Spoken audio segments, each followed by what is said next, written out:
Jangan sampai kita mati masih membawa hutang. Maka hutang itu meskipun kita sudah mati tidak akan pernah selesai sebelum sampai ke pengadilan Allah Subhanahu wa ta'ala. Bahkan peninggalan harta dari orang yang meninggal urutan kedua sebelum kepada ahli waris setelah digunakan untuk penyelenggaraan jenazahnya adalah untuk menunaikan janjinya, satu di antaranya hutang. Ahli waris itu justru setelah itu. Maka hutang kalimatnya sederhana tapi akan menjadi beban berat kalau kemudian kita meninggal masih dalam keadaan membawa hutang. Maka ayat yang paling panjang, ayat di dalam Al-Quran itu adalah ayat yang berbicara tentang hutang. Hutang itu bukan hanya sekedar diucap, tapi hutang itu bagaimana punya kesepakatan kapan kita akan membayarnya. Mencatat lalu kemudian ada saksinya. Karena sifat manusia ini lupa. Kalau tidak dicatat dia lupa bahwa dia punya hutang.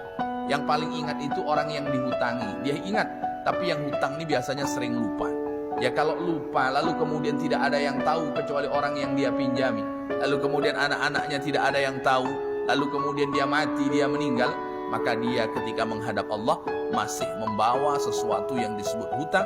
Dan itu diantara yang akan memperberat apa yang kemudian dia ketika diaudit oleh Allah Subhanahu wa ta'ala kelak.